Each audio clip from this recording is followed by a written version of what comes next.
Today on Popcorn and Root Beer, Jake and I are breaking down The Black Phone. That is the number 4 movie on Netflix. So quiet on set. It is time for the show.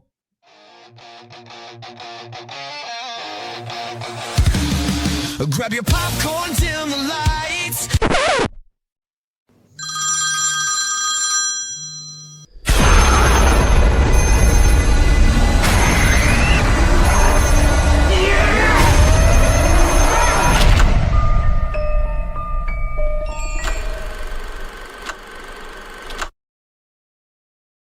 All right, welcome, one and all.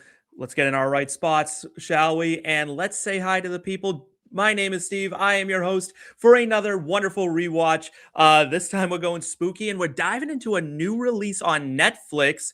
It has been in the theaters, but it just got on Netflix, number 4 movie streaming. And joining me today, he needs no introduction, but I am paid to give one. It is my man, my fellow horror nut, Jake Parry. What's going on? Oh, not much, man. It was fun to watch this after my morning. Steve, I don't know if you're aware, my Discord and my Instagram got hacked this morning. So is that what happened? I saw like a gazillion messages from you, and I was like, oh, that's something. And then just like basically wiped all the notifications off my phone. Yep.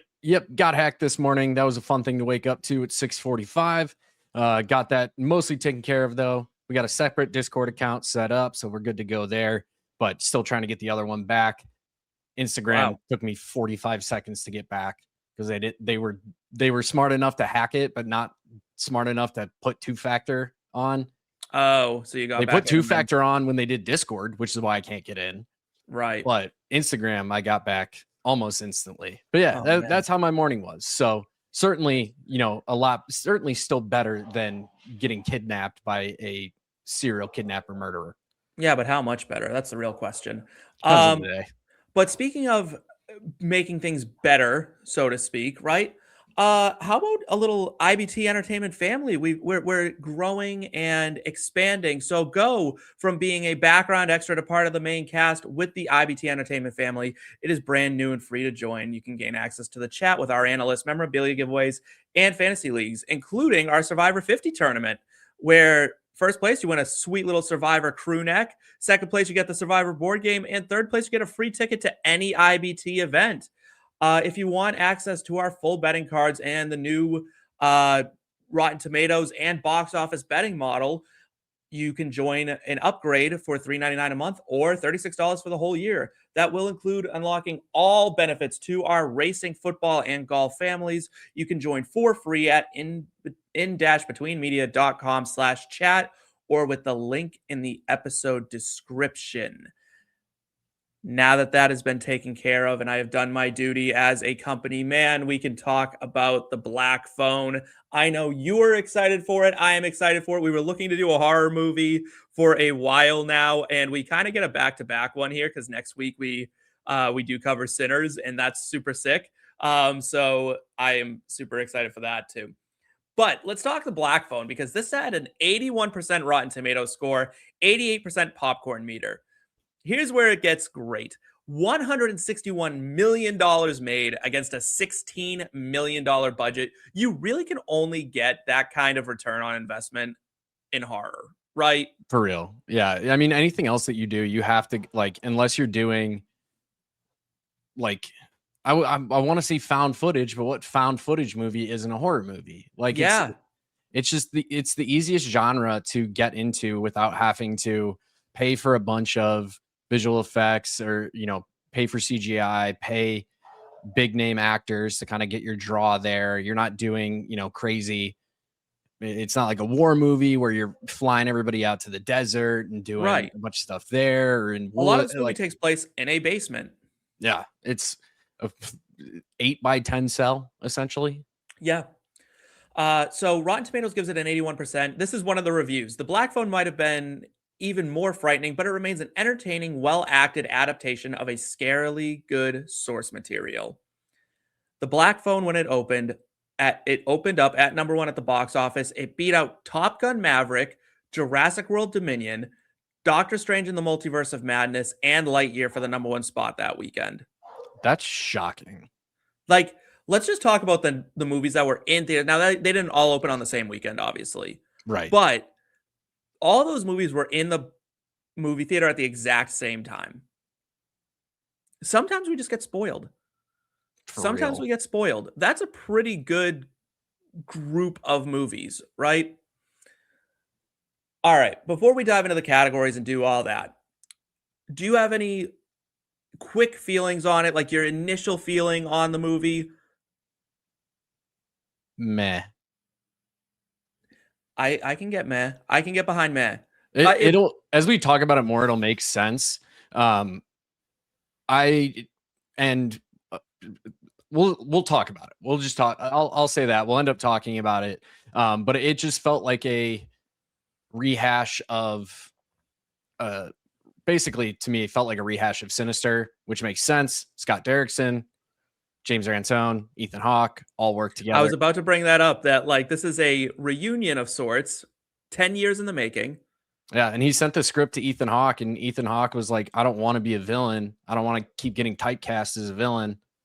But he liked the story so much that he decided to join on. And, you know, I think they did a great job overall with the casting of the movie, especially when you consider that, you know, most of the auditions were via Zoom because it was being developed during COVID. So you have that, and then you have like child actors making up, you know, basically the stars of the movie for the part. And, you know,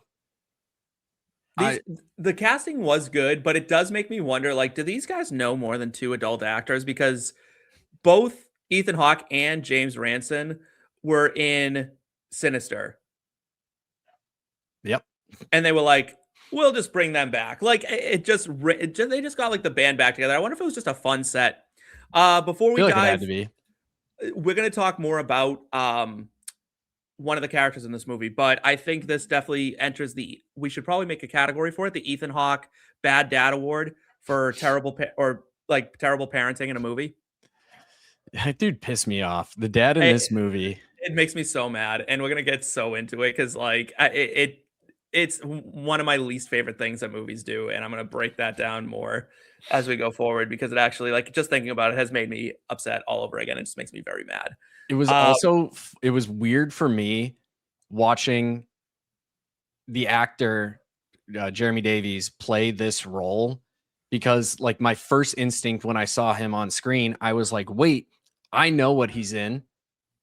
Saving Private Ryan. And he plays the corporal that's like scared the entire time and like is afraid of doing anything. Yeah. And is like the, you know, literally like the wimpiest person that they have on the expedition with them.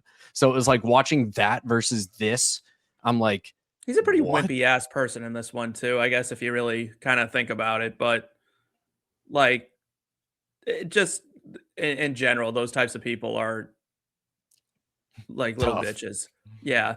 Tough and not actually tough. Like tough to be around. Tough. Yeah, tough to be around, but they're little bitches and they have to make other people feel small.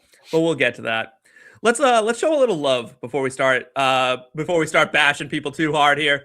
Let's get into the categories. MVP of the movie. Who you got? I'm giving this one to Madeline McGraw as Gwen Blake. I think this I think if you pick a different actress for her, the movie isn't the same. Like, she committed to her scenes extremely well. It was believable that she's like pseudo psychic. Spoiler alert. Like, all of it was believable because of the way that she played that role. And I think a lot of actresses, especially child actresses, would have oversold that role a ton, trying to do just like the cheesy over the top way that you can act out that character model. Yeah. And it just worked so well that I felt like it had to be her for me. Yeah, she was really good, and it makes me wonder. So, like, what happened? Did you see The Black Phone too? I've not. No. It falls off a cliff. Something happened, and it's the most wooden performances across the board in that movie. It's an absolute like travesty that's what happened, because I thought the acting was pretty good in this movie. There was, you know, some issues throughout, but I did not think she was one of them. In the second one, it's either the writing is so bad that she couldn't get around it, or she phoned it in real hard because it was not good. She's done a lot of horror for being 17 years old. But So I think it was more probably the writing the second time around, just because, I mean, she did really well in this. She was in The Curse of Rosalie, which I liked, The Curse of the Necklace. Like, she's done horror previously, was in the Mandela Effect movie. She has a lot of curse movies, huh? Yeah. On TV too. She was in Bones.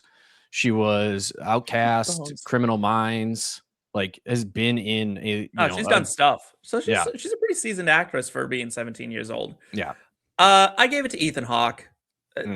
It's not creative. It's not, I didn't reinvent the wheel here. It just felt like this movie lived and died with the grabber's performance. And I thought Ethan Hawke was great. As far as making me feel gross and unsettled and unsafe, he was scary enough that Seth refused to watch the movie. Yeah, that after watching it, I was like, this movie wasn't even scary. It really wasn't that scary. That's what I was trying to say to him, and it's more very upsetting. Yeah, and it's unnerving. Yeah, like if you're picking like one word to describe it, I would say like traumatic is probably a better descriptor than scary. Like, yeah, that's a good one. That's a good one. I like that. All right, now we get to dog on people a little bit, because it's, yeah. Let's give out the Gal Gadot Award for who or what, notice I put what, drags the movie down the most. I didn't want to just single out actors. Sometimes other things can drag a movie down incredibly bad. For example, before we even get to this one, I saw Crime 101 last night. Went and saw Crime 101. And I walked out, me and my buddy saw it, and we were like, I don't know if I like that movie. Like, and then we talked about it more. And I'm like, no, I didn't like that movie. It was really shot. That movie relied 100% on vibes and crashed and burned in every other instance. That's tough. Yeah, I haven't seen it yet, but you should go check it out. It's worth the watch just to be like, huh, that was a choice. That was one of the movies of all time. That's what it was. Like, I'm like, I definitely watched a movie. I don't know what it was about, but I know I watched one. All right, Gal Gadot Award, who or what drags the movie down the most? I went with the drunk abusive dad trope. Specifically, the drunk abusive dad for cheap conflict trope.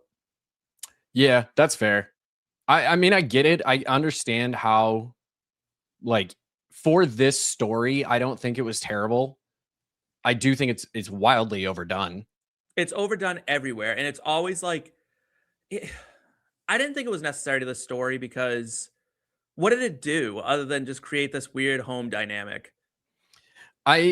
So where I think it was impactful was how he kind of was trying to tell Gwen, like, no, this isn't real. Like, he's dealing with, did we get clarity, or did I just miss it? Is their mom dead? She is dead, and you didn't like totally miss it. The second one really clarifies that. Okay. In a very confusing way. It's revealed that she was also, you know what? Spoiler. Well, they say that in this movie. They're like, you don't see things that aren't there. You don't have these visions. Like, he's hammering that in. And I feel like that's like part of it that we see. And like, I think if they did like a prequel, we'd probably get, I think one would be really good. And two, we'd get some clarity on that. Cause you kind of get clarity on it in the second one. You get a lot of clarity on it. Because I feel like he's just like traumatized about what happened with his wife, and he's. I would glad to tell you what happens in the second one if you want to know. I want to watch it. I want to watch it. Okay, all right, that's fine. And then we'll discuss, and I'll tell you if I hate it.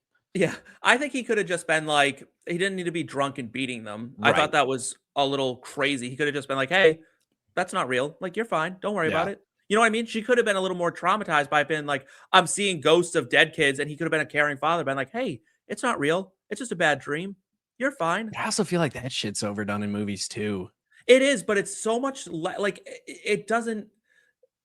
It just didn't need to happen, and I don't like. You know what I mean? Like, imagine going to that movie and like that's your background, like you have that like history in your past, and you're like, I'm gonna want to watch a horror movie, and then boom, for no reason whatsoever, there's a drunk abusive dad beating this girl with a belt for like way too long. Yeah, it's fair. You're not wrong. You know, on top, it's already an upsetting movie that had just a way more upsetting scene. You know what I mean? Like, Yeah. this is a movie that is steeped in like almost pedophilia, like Kidnapping vibes, children, kidnapping children. murder. It's like you didn't need to go that much further Yeah. into the let's bring more upsetting imagery into it. Very, very fair. Very fair. For my award here, I gave it to Ethan Hawke. Wow. He was so like unbelievable to me.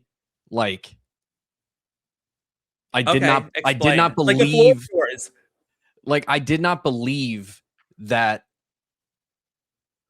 he was scary or strong enough to kidnap kids or smart enough to like, and we'll talk about this with a couple things later that come up where I'm just like, this guy was a terrible, terrible criminal in the sense of like, he was not good at being a criminal.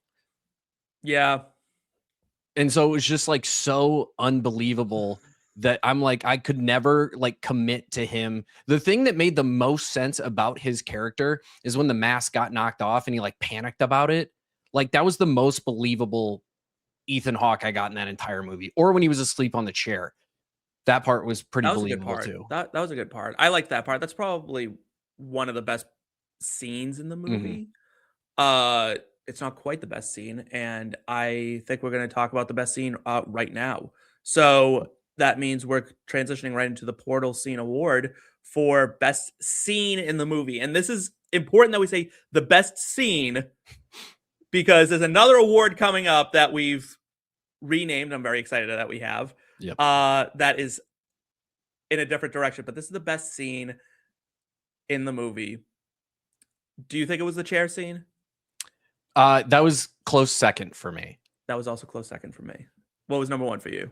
I gave it to Gwen's dream, where she is at the nurse's office, sees the house. Okay. All right. That, like, when you're doing something in this era, like late 70s, early 80s, and you can give me a believable reason to see, like, that film grain that you get from Super 8 film, and like that aspect to it, plus me just like meta side of things, knowing that it's the sinister people, seeing that like carryover, even though it's a different universe, like I really appreciated that aspect of it. And it leads me to be like more into the belief that she can see things and she's seeing them through a different perspective rather than like we like in Stranger Things, we always knew when we were seeing, when Will was seeing through the demo's perspective because of the filtering and everything that was on it. When you can do that versus when you're just like, if you would just show me the same scene, none of that film grain, I'm just supposed to believe that she randomly has seen this. That doesn't make sense to me. So it helps sell the story that they're trying to tell here. Yeah, I like when they do that. Like if you can't cleanly transition through it, then adding a nice little filter to that is always a good idea. It was actually creepy. Like it was little, creepy. like movement when he's in front of the house, he's like, yeah. Yeah, no, that was creepy. I think Ethan Hawke was much better at being creepy than he was at being terrifying. Yeah, for sure. Like, yeah. I went with the grabber taking the baseball player, the first abduction we see. Yeah, that was good. That was really good to me. Like, see, and that's actually kind of what I hated so much about. No, I don't want to say hated, but like that was so good. And then like when he kidnaps Finney, I'm like, also, there's no way people aren't seeing that. Yeah, it's daylight. It's right after school. Daylight. Especially right after school. So it's 3 or 4 o'clock in the afternoon. People are getting home from work. They're going to be in their driveways, hanging out. Kids are going to be outside playing. Like, oh, absolutely. And also, let's go back a little bit to a Gal Gadot here. The police in this movie being like, we never released that black balloons were found at the scene. Why not?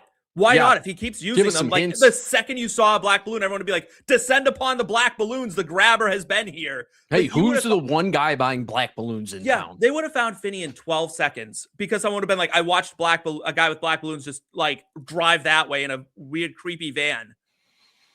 Immediately would have been caught. So, but I liked when he took the baseball player. I didn't like what the baseball player called Finney though. And it was like, Your arm was mint. You almost had me. Oh, another award, another category or contestant, I guess, for the Gal Gadot award was the special effects on the baseball. Like, why was Finney throwing 95? Yeah, I'm at like, the start of that movie? Dog, I throw hard. The Finney, fastest ball I've ever thrown out of my hand that was read by a radar gun, so I know actually how fast it is, was 92 miles an hour, and he had at least 10 on me. Yeah, that dude, it made Aroldis Chapman blush. Like, that was, he had a guy, and that kid who hit like an inside fastball as a righty, down and in, right-handed hitter, absolutely fishes it out and bombs it. Like, I mean, that thing was gone by 100 feet. With kid swings, where you can't, when you're a kid, there's a reason everybody says just throw down and in, up and away, because you don't know how to adjust to that when you're that level of a baseball player. You haven't learned. I think the hidden, I should have said it in the next thing, the blink and you miss a gem. I'm going to go to that. I'm going to transition to that right now. Blink and you miss a gem. There were two future MLB players. Both got kidnapped by the same guy. Town produced 2 MLB players, or one, I guess, and one kind of got, grabbered. To be fair, it's Denver. Like, it's a big city. It's not like this was Smallville, USA. Yeah, it was like it was a Denver suburb or something like that. Like, it was kind of on the outside side of it. Yeah, those kids were way too good. Like, Finney was throwing absolute heat. Absolute heat. Like, put me to shame. And I was like, wow, that's crazy. Do you have a blink and you miss a gem? So Finney cuts the grabber with the little like toy rocket thing. Mm-hmm. And then the grabber doesn't take it. And he's then able to use it as like part of his escape. Bad. That's okay. One of, well, we'll get to other reasons. One of many reasons where he was not it's not believable to me that he was successful at this, even though he clearly was. Because, like, how do you take damage from something and not immediately go, I probably shouldn't let him have that? Yeah. No. Here's the thing, right? Is this took place in the 70s. And I'm a true crime fan. I don't know if you really dive into the serial killer world. The 70s were really popular for serial killers. And some of them really did get away with shit like that. Because who was it? The guy in Florida there, that someone got away, ran out of his house. Dahmer ran out of the house. That was in Florida. That was Milwaukee. Ran up to somebody and was like, had a hole in his head because Dahmer drilled a hole. Dahmer took me. Dahmer came and grabbed him and said, "Oh, he's just my boyfriend." Yeah, and then dragged him away. And the person was like, "All right." Yeah. So I don't think you had to be that good of a criminal. I don't think so. But in the 70s to get away with shit. You're not putting the grabber on your Rushmore. If he was real, he doesn't make the Rushmore of serial killers. Not even close. Do you have a Rushmore of serial killers? I don't, but I easily could put one together. Do you have like a number one? Like, who's like the 101 of serial killers, do you think? I'd go with Zodiac. Yeah. I think Zodiac because he spawned a universe. He also never got caught. It's true. And there's also rumors he was the Black Dahlia killer. See, I don't believe that. I don't believe it, but the fact that he was so good that they were like, you know what, we'll just tribute that to him too. You know what? It was probably him. Yeah, they're like, we couldn't catch him either. It must have been Zodiac. Yeah. Two people couldn't possibly have gotten away with murders like this in California. Had to be him. Yeah. He's for sure in contention for it. I think Bundy Bundy's in conversation. Gacy's in the conversation. Gacy, because Gacy was a clown. Legitimately. Like, not like me dogging on him. He was actually a clown, which is absolutely terrifying. Who's that guy who built the Hotel of Horrors in Chicago? Yes. I know who you're talking about. Holmes. H.H. Holmes. H.H. Holmes, yeah. Yes, he has to, you know what? He has to be on the Rushmore, right? He's a first round pick. Yeah, he's built the whole hotel. Yeah. And then there's other ones out there too that are like the smiley face killer, if you believe in that one. He's got to be in conversation. All right. You know what? We should do an episode of just like true crime shit. I feel like I'm down. That's definitely in Popcorn and Root Beer's future. We need to do a true crime movie next, like a Zodiac or something like that at some point in the future. You know, like something that's based on a real killer. I'm down. I'll pick it. I'll find a good one. I love that. You know what? Yeah, you probably are due to pick one. Yeah, I kind of picked this one, but otherwise I haven't picked a single Rewatch. How about the McConaughey in Dazed and Confused Vibes Only Performance Award? R.I.P. to my homie James Ranson. It was him. That's who I have too. Yeah. That man did nothing this whole movie but act like a fucking fool. Act like he was high. He just was high the whole time and then died. And then died. Immediately died once he became useful. The second he had any sort of use, he died. Yep. And you want to hear the story of how I found you? Yeah. Like, oh my God. One of the funniest lines in the movie. Why did he do that? I just don't understand why he did that. That is crazy to me. Because he was high.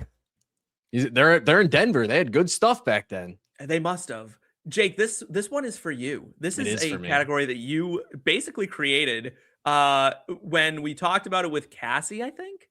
Was it with Cassie when we I believe so. Brought up the idea of the Jim Carrey meter? So how amped up did the star of the movie get? Do you want this answer in like a Jim Carrey role? So I'll tell you, I answered in a Jim Carrey role. I said Hawke is sitting at a solid number 23 Jim Carrey level of unhinged. Okay. So I did it from a scale 1 to 10 because I wasn't sure. But okay, I like that too. So I put him at a 5. Okay. That's good. But I think 23 Jim Carrey is a very good answer here. So what's like a 1 versus a 10 on the Carrey meter for you? Like is 10, you know what I just rewatched recently was Ace Ventura? Yeah, 10's either Ace Ventura or The Mask. Yeah, like early Carrey. Like early before he was like, I'm going to act as well as be insane. Yeah. Ace Ventura, he is just certifiable the entire movie. Yeah. I mean, there's so many of them. Yeah, Lemony Snicket. Yeah, the Grinch. Yeah. The Grinch, he turned it up pretty high for the Grinch. I think and then I think on the flip side, like if you're looking for like the most serious, like kind of like least crazy Jim Carrey, I kind of feel like it's Truman Show. He gets a little unhinged in the Truman Show. I feel like Eternal Sunshine is pretty. Yeah, that's a good pick too. Pretty good for that. He's also pretty unhinged in Me, Myself, and Irene. Mm-hmm. That one's kind of insane. I'm trying to think if there's like a Carrey moment where he's not like really like. Yeah, I guess it would be like, you're right, probably Truman Show or The Majestic, maybe. Maybe. That's a pretty good one too. He had a lot of weird, like he's just a weird guy. Yeah, just a lot of like niche roles. Yeah, he's an oddball. I like it. Anyway, we'll think more on that. Dark Crimes. There we go. That's truthfully the most serious movie he's probably ever been in. Oh yeah, that would be it. Comment below. That's your 1. What you think the 1 on the Jim Carrey meter and the 10 on the Jim Carrey meter in terms of just being insane? This is what we should do for this award. You and I should brainstorm this with the comments and assign 1 to a movie. Assign 1 through 10 to a movie. And then for our guests that we have on the show, pick which movie of Jim Carrey's does this character remind you the most of? Yeah, it really is like, this is tough. This is a tough one, but I like it. All right, just one Oscar. Who gets it? I'm actually going to give it to Mark Corvin, who is the composer of the movie. I thought the score of the movie was really good. It was like the same thing with Sinister. Like the sound aspect of the movie is what made Sinister so good for me in a lot of ways. And I think we get a lot of the same thing. Like even though it was like I said, I couldn't believe what's his face as Ethan Hawke as the grabber. Like I couldn't get into it as much as I could have. I think the sound and the score of the movie kept me intrigued and like kept me on my toes. Okay. You know what? I like that. I love when we give this out and we don't give it to like an actor or the director. I just really think that's great. That's the easy answer, right? Like I could easily just say like, I'd give it to Gwen Blake. She did great. I loved her in this movie, which I've already said I do. She was my MVP. But like if I'm giving out an Oscar, Right. You know what? I think you've convinced me. It probably is sound. I had it as makeup. That would be good too. Although I I did see one hair and makeup continuity error in the Oh, movie. did they like flip a wound or something? Did they like put it on the wrong side? No, it was one of the scenes where Finn's in the basement and he's like struggling and his hair's like wet because it's super sweaty. And then Yep. like cut to him in the next scene, completely dry. Oh, unfortunate when that happens, right? Because you don't really But I think this is the shit that this is how I know I have ADHD and oh, other diagnoses because that's the let shit that me tell you, immediately I would pops out to me. hire like if I got to be a filmmaker, which I'm trying to do. Like you know this, I Shout am out. actively working on that. I would just hire like you and like 6 other ADHD people, Yeah. not give you You're a making smidge zero of mistakes. medication, 0 No, medication. give me Oh, my you want it Adderall. all? Give All me right, my Adderall. I'll give you double the dose then and sit you guys Yes. down. I'm just gonna sit you in a theater and be like, write down every weird continuity thing that you can see in this movie and go nuts, and we will fix it. You'll have Um, no mistakes. yeah, no, I usually pick up on some of that stuff, but You won't have cars driving backwards in the replacements if I'm there. that was crazy that you caught that. Yeah. That was crazy that you caught that. That was amazing. That one really was. That was like peak of your powers. I think that is like the peak of your powers. Yeah. Like I should have retired from there, You should have. Like but I'm not gonna. that really was like you'll never do better than that one. Like you caught that and no one caught that. Like that's insane. Just both of your reactions of what? And then Yeah. I'm like, yo, give me a second. I'll find the timestamp. I remember. That actually was. It's so funny. Like some people have like these weird superpowers. Like so, my best friend, he is able to. He's really good. If we watch like an animated show, Mhm. he can pinpoint voices so well, and he's like, you know who Yeah. that is. And even when they're disguising their voice, he'll be like, oh, I know who that is because like I can just tell from this, and I'm like, that's insane. That's a crazy thing. Mine is not as exciting. I can identify if an actor has been on the TV show Psych ever. Yeah, Like, that I'm good with the Supernatural for that. yeah. Because the answer is usually just yes, they have because Well, because it it's was on for 20 seasons. 3,000 years. Yeah. Everybody's been on it. But That it's a recurring joke. There's a movie. They play a game while watching a movie every episode that they release. It's called Jungle Mist. I actually think you would really like it. uh-huh. But it's like one of the so they basically like draw cards, pseudo cards. Sure. And they have to like if those horror movie tropes happen in the movie, they get points for it. And one of the cards that gets picked and it never works for them is famous actor or actress recognized. And they like their rule is they have to be able to say like either their name or like another thing that they were in.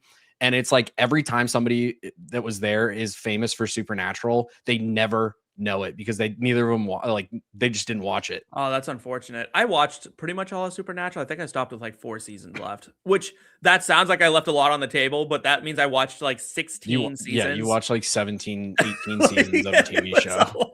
Like I gave it its due, and then I was just like, I'm done with this. It got too big. All right. This category has changed, sadly. Not like, the guy died. He was 95 years old, so it can only be so sad. But nonetheless, this is still I think it's still my favorite category of all of them. You do love this one. Is this movie better with Gwenyth Paltrow, Joe Pesci, Adam Sandler, Viola Davis, Nick Offerman, or Jim Carrey?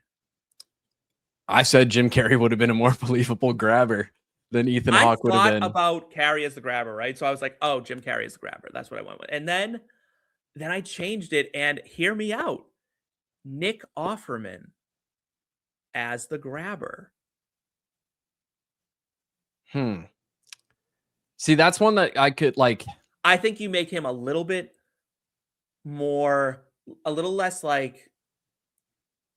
pervy and a little more like dark and really intimidating in a very creepy way. You would almost have to kind of rewrite the script of the movie a little bit and make it so like the grabber knows that their dad sucks and he's like kidnapping these kids to be a better dad than their dads are because he can't have kids or something. Like that would be believable for Nick. But I feel like Offerman would have been a really interesting choice as the grabber. I can see it. Joe Pesci's the main detective would have been funny. That would have been amazing. That would have been amazing, wouldn't it? It would have been good humor if this was like a scary movie version of Sinister. Like, yeah, I think this pretty good choice there. Joe Pesci. You know what? All right, so this category we added Gwenyth and we added Offerman. Offerman comes in and immediately gets picked, so good for him. Sandler has yet to, I believe, be picked for anything. I picked him once. Did you? Did Sandler go off the board at all? It was like our first or second rewatch that we did. Okay. All right. And you all thought I was crazy. So has anyone not been picked? Has Peche been picked for something? I think I've picked him once or twice. Yeah, I think everybody that's on here, except for Gwenyth being the newest that didn't get picked this episode. I think everybody's gotten picked at least once. Do you think we need to add more names to this list? I don't think so. Or change the names each time. I think we do it maybe we go back and check, and like after somebody's been picked 3 times, replace them, because then it's like it gets to a point where it's just like, okay, maybe every movie would be better with Jim Carrey in it. Like, yeah. Or do we come back 6 months from now, tallied up, and if whoever's the lowest to get bounced, they get relegated. Yeah, bump that to 3. Do like the bottom half gets bottom half out. get kicked. Yeah. And then we add new people, and then it's just constantly like, then it's really like a heavyweight bout. Yep. Full relegation status. Yeah. Yeah. Only the best we get to wonder if the movie's better with them. Peche better step up his game, and so Sandler better step up his game too, because Viola Davis kind of got to step her game up too. Yeah, I think I had her in our. She's just never the best option for the movies that we've watched. I think that's more of a criticism of the movies that we've watched. Probably. She's probably too good of an actress for what we're doing a lot of times. Like, where was she going to be in The Replacements? Like, no one was putting the owner. Like, that just wasn't happening. So yeah. I think next week she has a better chance of being picked. But we'll see. Like, she will almost assuredly be picked for me next week. Yeah. All right. How did this get made? Choice, baffling but fascinating decision by the filmmakers. I am shocked that they got that little girl's parents to sign off on her potty mouth. That was crazy. That was funny. That girl was laugh. And I can't help but feel like she uses that language in her day-to-day life, because it's like watching someone smoke on screen. You can tell when someone's sworn in their regular life before and is like a foul-mouthed human being. That girl was letting it fly with zero hesitation. She knew exactly how to use it. See, I think it's, I think she probably doesn't. I think it's probably more, have you heard like the Chris Pratt story when he takes his kid fishing and he's like, you could swear when we're fishing. He goes like, grab the fish. Yes. Gets hit by one of the pokers. And he's like, Dad, I'm going to swear. He's like, go for it, buddy. That fish is stupid. He's like, yep, let it out, buddy. He's like, that fish is a stupid fucking piece of shit. It kind of felt like that, where she was just like, the parents were like, yes, you can just say what you got to say here. Yeah, say what you got to say. And she was like, bah-da-da-da. Yeah, she like let them fly. Like it was crazy. That shit was out of nowhere too. I was not expecting it when it came, like when she started it. I was like, oh, she's still going. Okay. That's what it was. Like, it wasn't, she was just like, fuck you. It was like, fuck you, you cock-sucking motherfucking cunt. And I was like, God, what? Like, wow. You're like, we're hitting all 7 of George Carlin's words here. Literally, I'm like, man, this is crazy. Like, damn. All right, what do you have? Do you have any baffling decisions?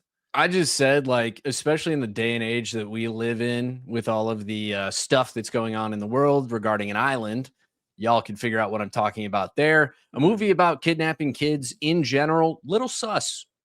Yeah, a little bit sus. Little bit sus. Just saying. That is so fun. Yeah, that's fucked. You know what I found totally off topic? Not off topic, but so this is Seth's biggest fear. Like, in life, he told me, like, his biggest fear is being abducted, is being kidnapped. Dude, if somebody kidnaps me, I'm getting returned in like 30 minutes. Well, first off, I said to him, like, you're a grown man. No one kidnaps grown men. When's the last time you heard of, like, a true kidnapping of, like, an adult man? Chicago right now. It's like a thing. People are just going around kidnapping men. Yeah, there's a bunch of like college age men, like mid-20s men going missing. Yeah, but I think Seth's too old, frankly. We'll see. We'll see. But if he ever gets kidnapped, I apologize, but I don't think he will. I think we're just not the target audience of the kidnappers. Let's insert something into this podcast right now to see if Seth pays attention this intently or not. Let's fake kidnap Seth at Canton this year. There's no way Seth watches this episode. He has no interest in this movie. It scares him. Like that intro alone would definitely like run him right off this pod. That there's no way he's watching it. All right, the Cruise and Collateral Silver-Haired Assassin Award for the actor who reinvents themselves in the film. Hair, voice, everything. See, I didn't actually have an answer for this because even though I brought it up where I realized that the dad is Upham from Saving Private Ryan, yep. I then also remembered he also plays Charles Manson. Yes. In a movie. Yes. So I'm like, I don't really think anybody truly like reinvented themselves too much. I gave it to Hawke. That's fair, but he's always kind of a disheveled, not good person in most of his movies. Yeah, so it didn't feel like too out there for me. It wasn't like a true reinvention. I felt it was pretty like I don't know, when he had like the face makeup on and like the top, he just had it like, I don't know, he was kind of like so much more like almost Joker-esque. It was a different turn, I thought, that's fair, than we normally get out of that. All right, here's another fun one that I love because it's a little rough for whoever we pick. The Thackery Binx Let's Recast That Role Award.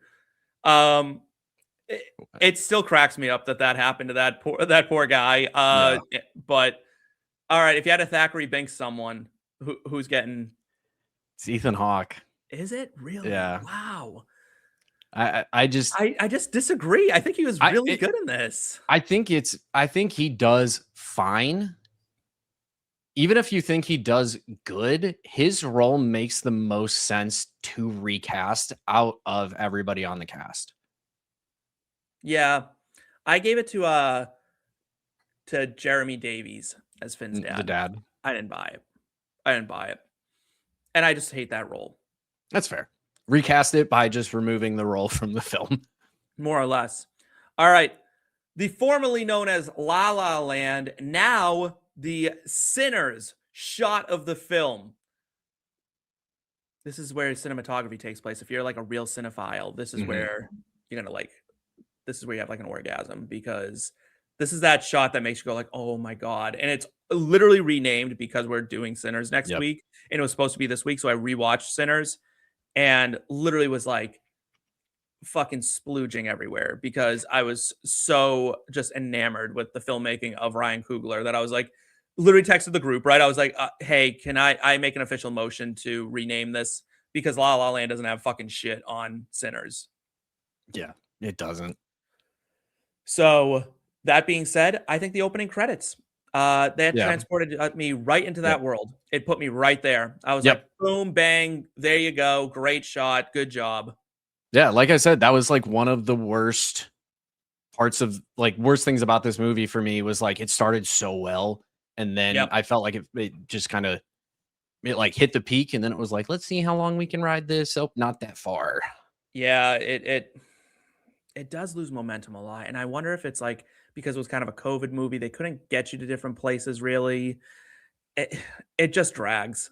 And we'll get to that more. But do you have more to say on the shot of the film, cinematography?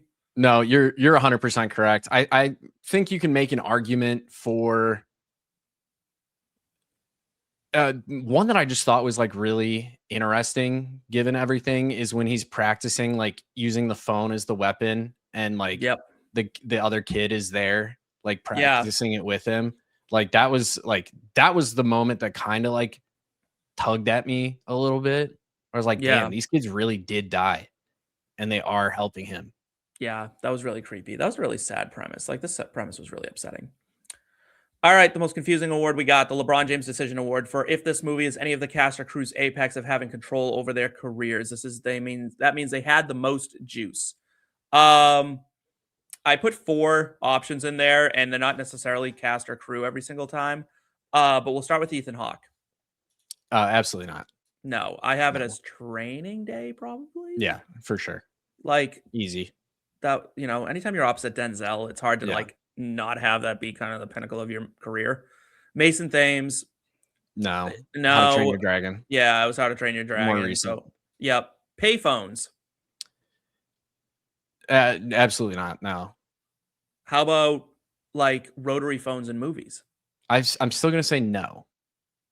I think there's better uses. Like this was probably the most unique use of one. I think there's more. I would give it to, and I know you don't like the movie, I would say Scream, the OG. Mm-hmm. I think they used a rotary phone for the first time when you get the first like, "Hello, Sydney." Right. I'm going to Scary Movie. That was good. And serial killers. Absolutely not. No. How about serial killer movies? No. Do you have a choice for serial killer movie? Zodiac. Can I pitch Silence of the Lambs to you? Oh, yeah, absolutely. Yeah. Absolutely, you can. Okay. All right. I think either one makes a really strong argument. But to go back to your original, your payphone, no, that was Doctor Who, the TARDIS. Oh yeah, I don't know why I put payphones because I was curious. Phone. They use a rotary phone, so that's my bad. But all right, payphones. I would give that to Doctor Who. Yeah, it's not close either. Yeah, it's probably not. What was that one shitty movie where the entire movie was just the? I was thinking about that with Colin Farrell. Yes. Yeah. I couldn't remember it off the top of my head, and I meant to look it up, and I ran out of time. I'll find it. You got to find it. So I'm going to dive into the John M. Chu Award for if this movie is long-winded. I have this as a yes. Oh, it's literally called Phone Booth. Phone Booth. That was it. Thank you. Weirdly had, I think it was, what's his face? Oh my God, Kiefer Sutherland as the bad guy who doesn't appear until the last like 2 seconds of the movie, and it's not him voicing it, I think, the entire time. Yep. So he kind of gets Thackery Binxed as well. John M. Chu Award for if a movie is long-winded. I have it as like yes, but like by 5-ish minutes. Like yeah. So I actually combined this one with the 15 minutes of lame. Like I think the movie's long-winded. I don't think there's a 15-minute segment that makes sense to cut out. I think there's 2 or 3 minutes here and there. Like it felt like they were trying to not say they made a 90-minute movie. So they're like, let's make it a 100-minute movie. Yeah, I just said, and I'll combine it with the 15 minutes of lame as well. You could just cut out any scene with the dad. Yeah. And I think you have a fine movie overall. Hot Take Hall of Fame, since we're skipping right over the, we'll just move right along. Hot Take Hall of Fame, what do you got? Yeah, I said that this is one of the horror movies in the last like 10 years that I think had the best, like the highest potential, but just absolutely did not live up to it. I like that a lot. And I think you're right, because I remember the trailer for it being so good. Yeah. Like I watched the trailer before I watched the movie. I'm trying to like, especially for this one, because, normally we call these rewatches, but for me, this was truly a first watch. Like I had not seen this movie before. Oh, okay. And so I just really wanted to watch it. So excuse me for metagaming a little bit, but like I watched the trailer first because I'm trying to get in when I'm watching a movie for the first time, even if I'm watching it like with my wife on Netflix, I'm still like looking up stuff like the trailer and stuff real quick, just because I want that. Like the previews on Netflix or Hulu or anything, like sometimes they give too much away or like I'm like, oh, seen the whole movie now that I watched that minute. So like I wanted to see the trailer and it was the same thing, like the trailer, then watching the intro credits and everything at the start of the movie, like it led to my disappointment with it. But with a category that you have later on, it's going to make sense as to why I picked what I picked. That's fair. I went back to my well and I said, we need to retire drunk abusive dads for the sake of cheap conflict for the rest of time. That just needs to go away.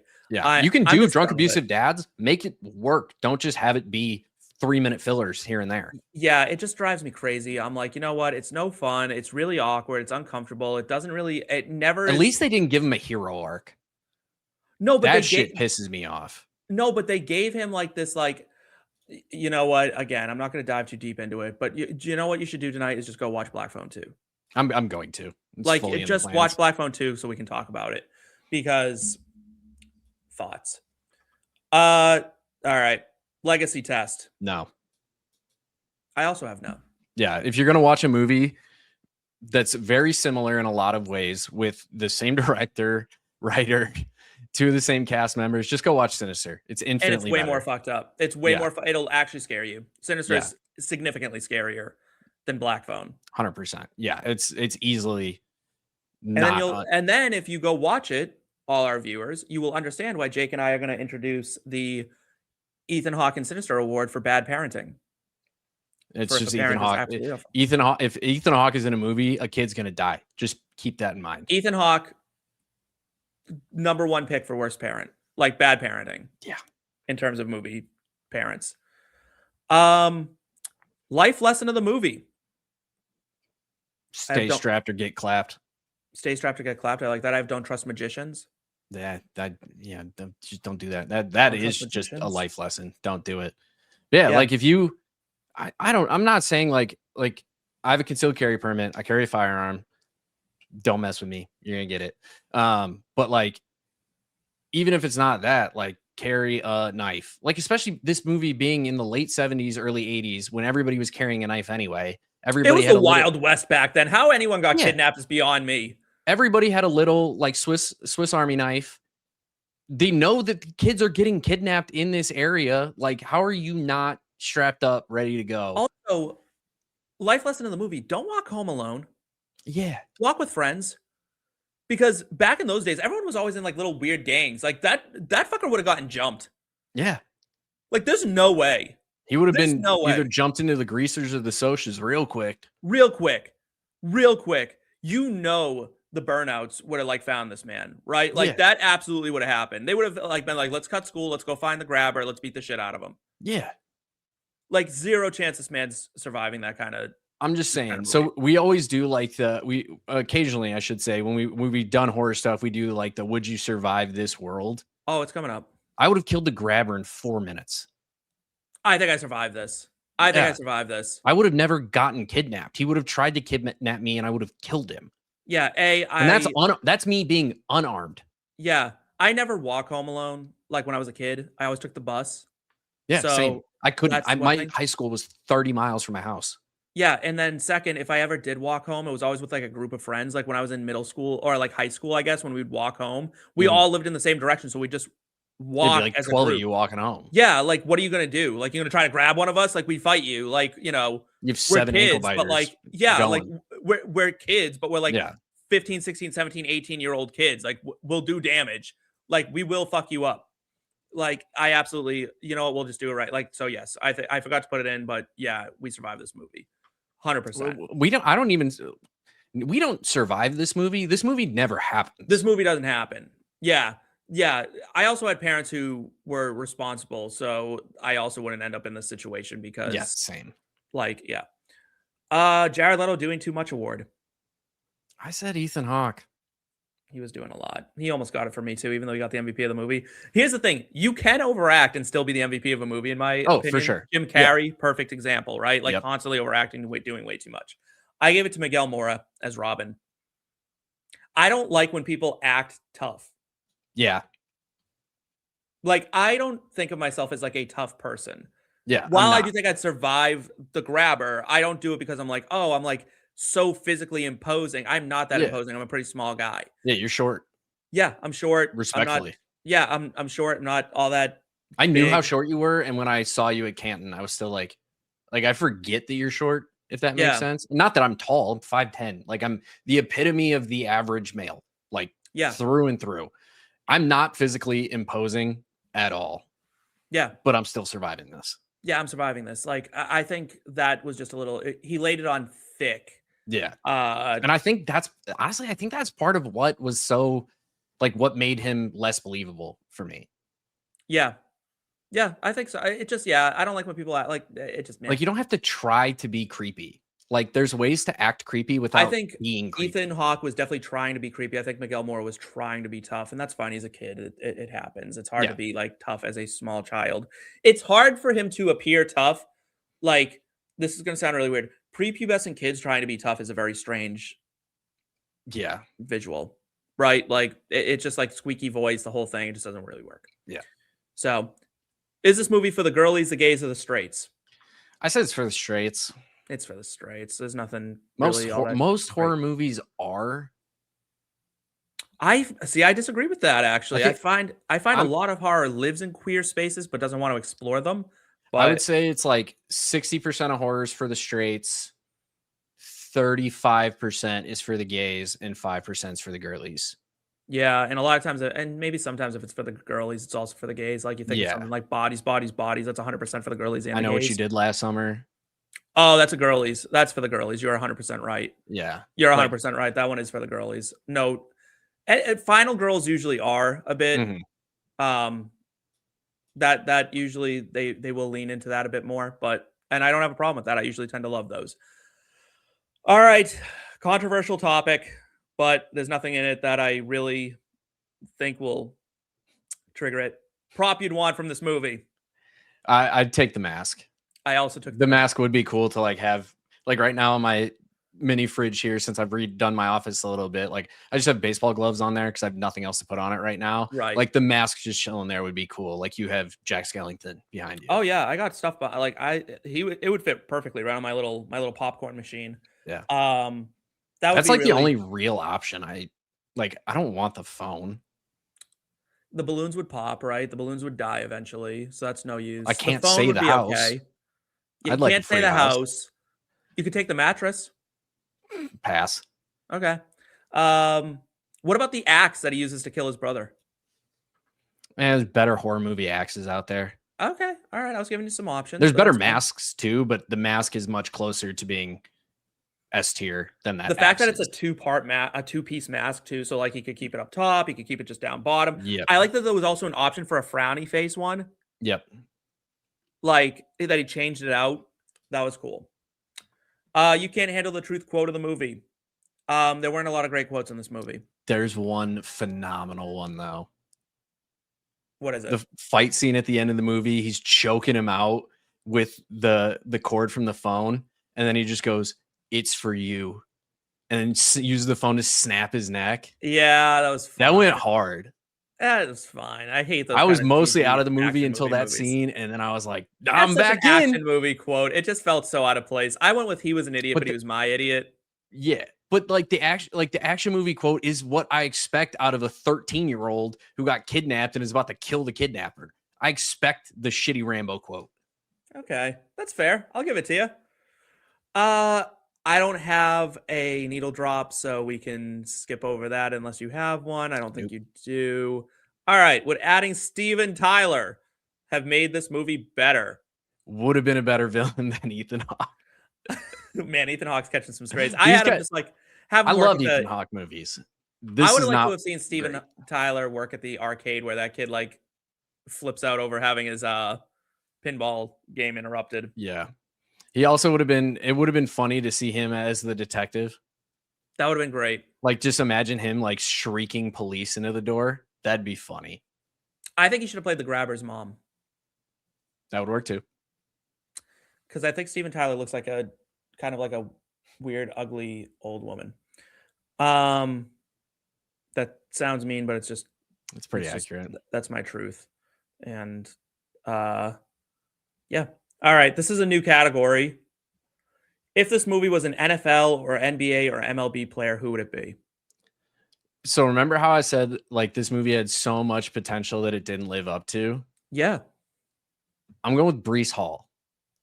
Like, Breece Hall has the potential to be legitimately like a top 2 running back in the NFL, top 3 running back in the NFL. All talent in the world. Yeah, and it just has not worked out. He's still been good. This movie was still good. Yeah. But like you're taking a ton of other ones before them. Yep, I agree. I went with Rex Grossman. It takes a ton of chances and only a very few pay off. Jameis Winston would have been a good one there too. I don't think it's as fun as Jameis. That's fair. Rex Grossman wasn't that fun. Rex Grossman was almost upsetting to watch. Trust me, I'm a Bears fan who lived that. I just thought it would be an interesting.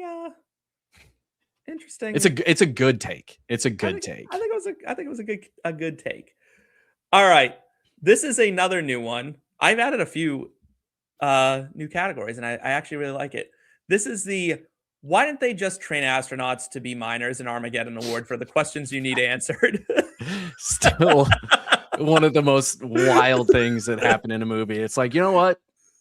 Like they trained minors to be astronauts, and it's like it definitely would have been easier to train astronauts to be minors. Easier, cheaper, faster. Yep. Like, and they're already geniuses. They're astronauts. You have to be so smart to do that. Right. And physically fit. Like, yeah, you can't be physically unfit to be an astronaut. Like, it's, yeah. So yeah, things are already in your favor. You are quite literally like a 1% human if you're an astronaut. Like, yeah.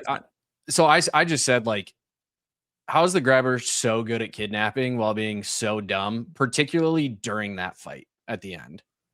Like, he gets so fucked up, like, and I'm like, that's your house. How do you not know what's going on down there? Like, you didn't prepare for any of this. And he got baited so hard, so frequently.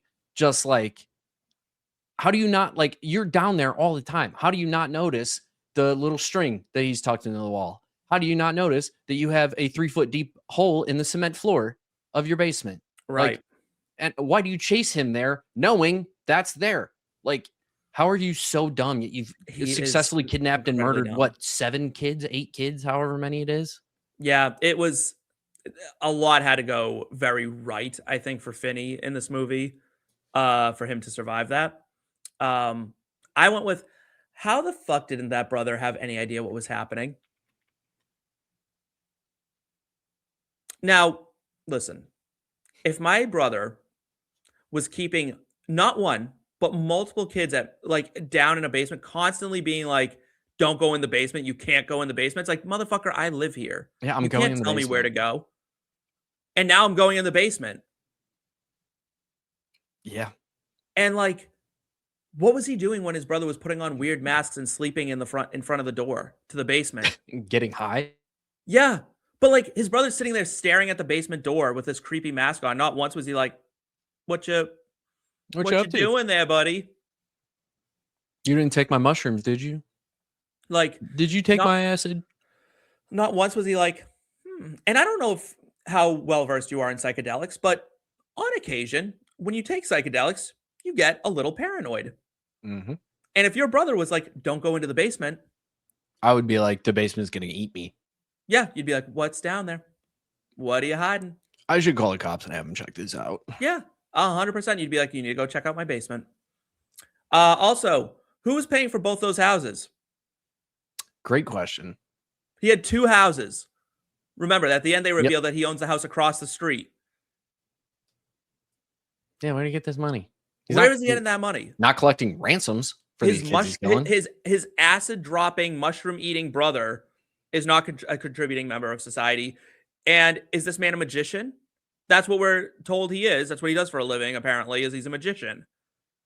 So, was being a kid's birthday magician to house lucrative? If it's that lucrative, I got to get a new career. I'm going right into it. I'll do little, like, fucking card tricks for single moms for 2 houses. What the fuck? I'll tie balloon animals.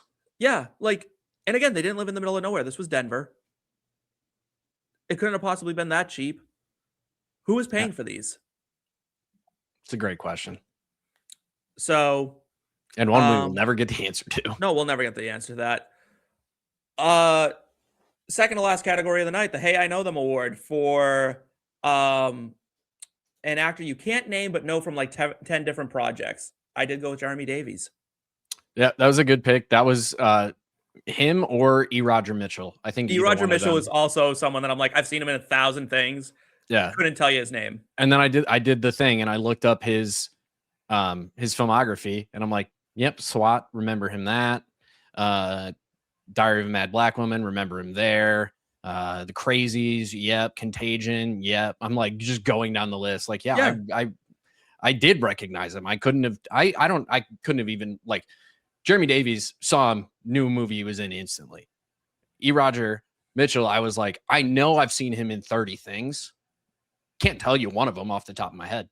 Yeah, E. Roger Mitchell is much more like if you listen to the rewatchables, he's a that guy where you like you just know him because you know him. Yep. I think Jeremy Davies is just like, oh yeah, I've seen him play like significant roles. Like I think he was on Lost, played a pretty substantial role on Lost for a while.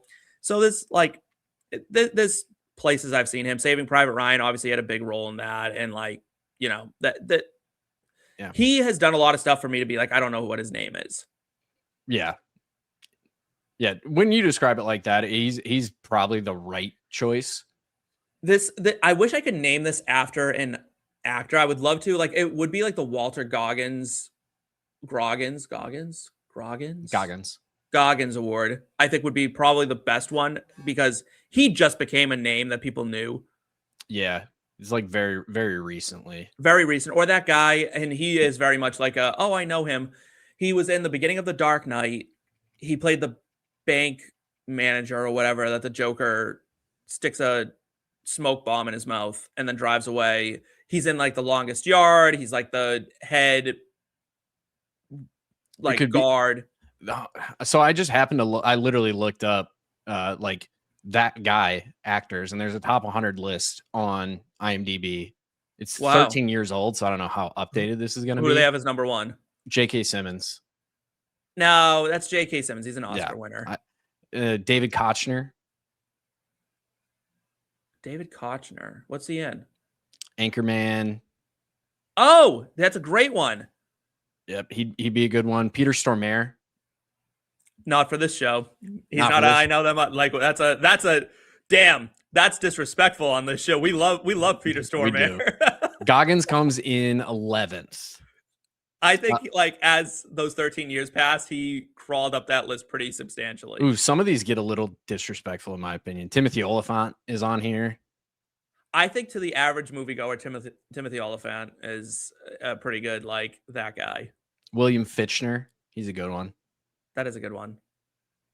That's a good one. I like that.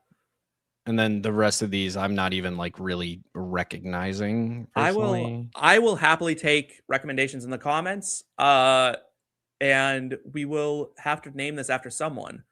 But we could call it the Hey It's Award. Hey, it's that guy. Yeah, I do like naming me every time David Hasselhoff is in something. I'm like, hey, it's David Hasselhoff. Yeah, it's like the Leo DiCaprio like kind of award. Yeah. All right. Final rating. Give it a 5.7. I was a little more generous than you. So rare. So rare for me. I know. It's probably the only movie I've rated lower than you. Yeah, right. 6. Actually, no, you rated The Replacements lower, but that's because I love The Replacements, like in a really illogical way. I gave it a 6.2. Yeah, I think that's fair. We weren't far off though. This might be the closest we've ever been on a movie. 100%. Yeah. Like we're normally like a pretty decent. I think like it's different being like if I'm at like a 9.5 and you're at a 9. That's not the same 0.5 difference as like a 5.7 to a 6.2. Like there's a lot more room for us to go here. It's the joke in like the gamer joke that like 1 to 58 is the same as 58 to 60. Like the last 2 levels, because you know, like in video game levels, like as you level up, it takes more XP. Yeah. So it's like it's that paradox there. But yeah, like a half point where we are at on the scale is that's a pretty lockstep. Yeah. This is pretty lockstep. Yeah. I like this. I think it's potential. Like if everything was done right, I think this had the potential to be like a high 8s. Oh, absolutely. I just don't think it lived up to it. Yeah, I don't think so either. I think this movie left a lot on the plate. It left a lot to be desired, and that's really unfortunate. But well, Jake, we have reached a sad part in the show, but let's tease the people and let them know that not only are we doing Sinners next week with Joey Wright, which is very exciting, our friend Joey coming on the show, sitting with us. But later this week, you and I have another movie to watch because we're going across the pond, bringing Phil in for like a late night for him to watch the heist thriller Brad Pitt vehicle Snatch. And I don't know when that's going to come out, but we are doing it. So like if you're a Snatch fan, just know it's coming at some point. And it's another movie that I have not seen. I have seen it in bits and pieces, but never sat through the whole movie. So that's probably on my agenda tonight. Wait, Jason Statham was acting in movies in 2000? Yeah, I thought he was a 2010s vehicle. Right after his underwear modeling career kind of ended. That's a weird. We need to talk about that sometime. The weird pathway from like Calvin Klein underwear model to actor. Well, yeah, because you got Statham, you got Wahlberg, Ashton Kutcher, yeah, Channing Tatum. Oh yeah, weird pipeline. There's a weird pipeline there. That's a weird pipeline. Calvin Klein, the Alabama of producing actors of the underwear world. Like it produces actors like Ohio State produces wide receivers. Literally, like that's what they. It produces actors like Vanderbilt produces pitchers. There's a lot of ways you could go with this. Vandy and their pitchers. Ugh. Vanderbilt's gonna wait till they take the NCAA by storm because they have so much money. It's gonna be crazy. Go on. Anyway, thank you so much, everyone, for watching this episode. Please, if you can, give us a like and a follow here on the new channel because we have now started our own channel just to bring you exclusively movies, TV, entertainment, just pop culture. That's what Popcorn and Root Beer does. That's what we do. And keep an eye out because there is no more set schedule anymore. We are releasing as much stuff as we can for you guys whenever we can. We want to be on with you. So please comment below. Tell us movies that you want us to watch, topics you want us to cover, guests potentially to have on. Give us your favorite actor and maybe we can do like a month. Like we just had Keanuary. And I would love to do more themed months going forward, especially since we can kind of start banging these out quicker. I think that would be really exciting. So please remember, please do that. And if you want to be a part of the whole conversation, again, the IBT Entertainment family, it is there for you. We are here to talk to you guys. We love communicating with you. It is $3.99 a month or $36 for the year if you want the extra stuff. But if you want to just be part of the conversation, it is entirely free. You can join at in-between media /chat, I believe is the link. But if that's not the link will be in the in-between media /chat. Yeah. Oh, I was right. How great. So Jake, thank you so much for your time as well. Always a pleasure, my friend. For Jake Parry, I'm Steve Lawson. That's a wrap.